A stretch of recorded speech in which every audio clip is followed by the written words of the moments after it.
She's a real star in the area of international macroeconomics and the big India Connect at Harvard. Such a pleasure to have with us Professor Gita Gopinath. Thanks so much, Professor Gopinath, for talking to us. Thank you. Thank you for having me on your show. Give us a sense of what you're picking up when you talk to people here in terms of the mood in India. There was a lot of gloom and doom and talk of the Indian economy falling off the global radar. Has the new government managed to revive the buzz around India? Oh, absolutely. I think if there's one thing that's happened, it's the buzz has gone up for sure, in a positive sense. If you look at any measure of confidence, if you look at business confidence, consumer confidence, if you look at rating agencies and their confidence in the Indian economy, everything is up. So now the question is what we will see next in terms of how these reforms translate into actual growth and into investment. That hasn't still happened, and so we have to wait and watch. The next big thing is something that everyone keeps asking, and we also heard Finance Minister Arun Jaitley saying, there is no one big sensational idea, but these are small doses of reforms that you need to carry forward, and it's also all about consensus building. Do you agree with that view, or do you think India can do with some big bang reforms? No, I agree that there are many things that need to be addressed, many issues that have to be addressed. I mean, some of the problems, some of the reasons why growth slowed down since 2011 was simple things like, the bureaucracy was in a chokehold, decisions weren't being made, projects that were being stalled, and licenses weren't being provided. So, and there was no government who was willing to take the tough decisions. That's changed. So the very fact that we are fixing some of the problems that slowed down growth should give you a reason why we should have growth back up. Right. Now, they've taken a lot of steps. Some of them are small. Some of them, I think, actually are fairly big. The deregulation of diesel prices, I think, is a big one. Sure. But I don't think that the finance minister can actually set aside big reforms. I think that those issues are going to come up. He's going to be forced to deal with them sooner than he thinks. For instance, the whole land acquisition bill is a big one. If he wants to bring up investment and infrastructure and all of that, he's going to have to deal with that.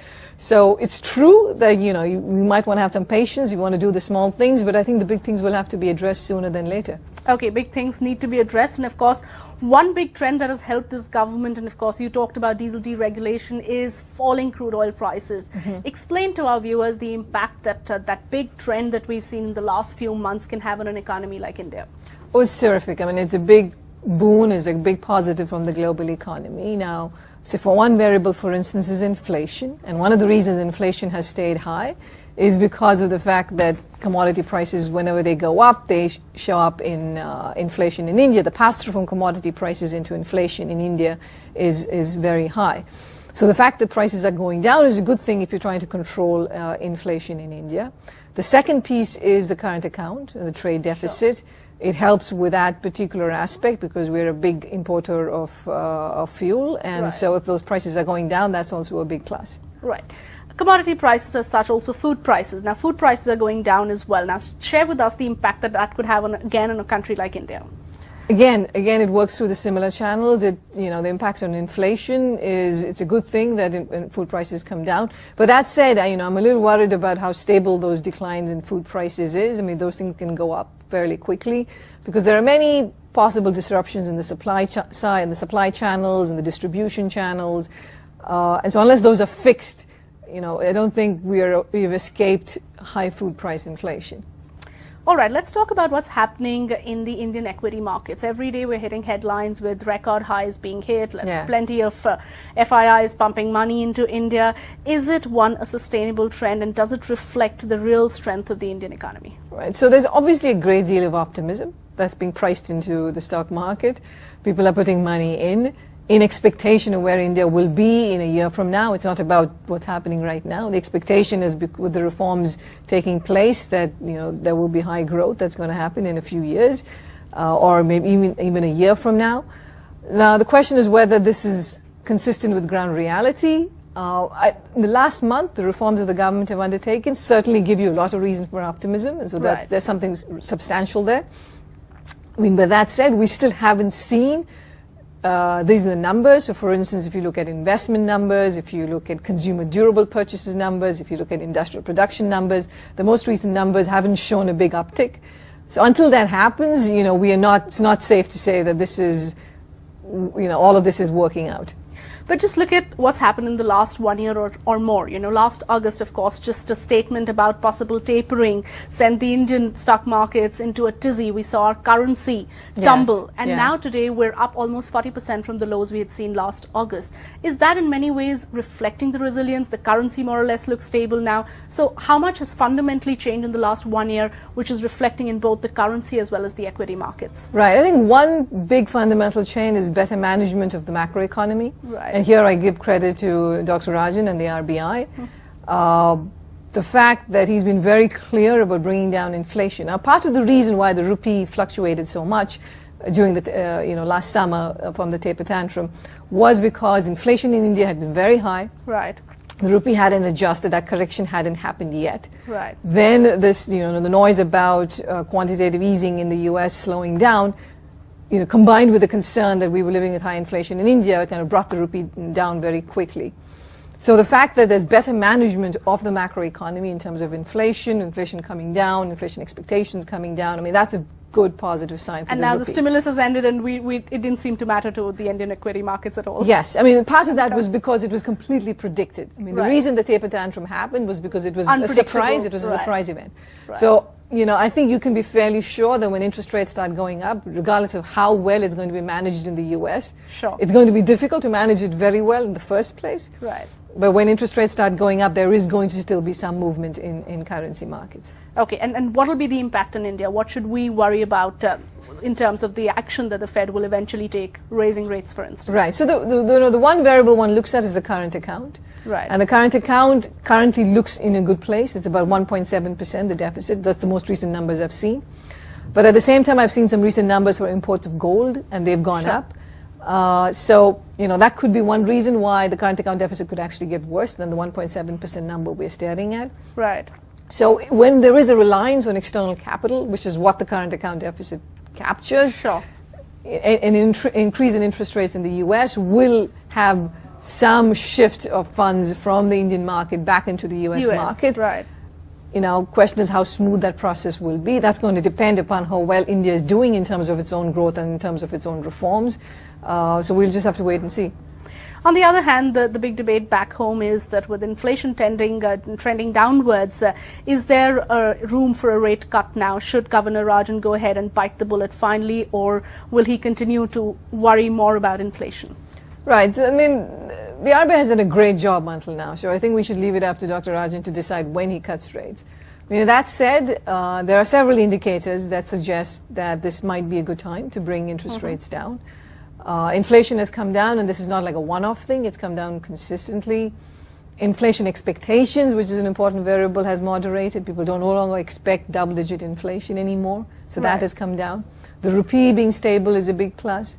Commodity prices coming down is a big plus. Right. So, the RBI is trying to target 6% by 2016. I think the one thing they don't want to have happen is where they cut rates and then inflation is back up, and then the RBI kind of looks bad because it did it too quickly. Right. But it's always a trade-off between growth and inflation, and many believe that growth is not being given its due chance, and this is the time when you need that little extra positive trigger coming from monetary policy to help revive growth. Right. No, that's a fair argument to make. I also think that for growth, the reforms and the supply side aspects are very, very important. If they can make the ease of doing business much better, I think those are very good reasons to start investing in India. A 25 basis point interest rate cut would probably support growth too. All right, you're someone who's talked about monetary policy in India not being very transparent. Share with us your views and why you think there's scope for change. Right, so I believe I said that in 2010. Right. And at that time it was indeed the case that it was not very transparent.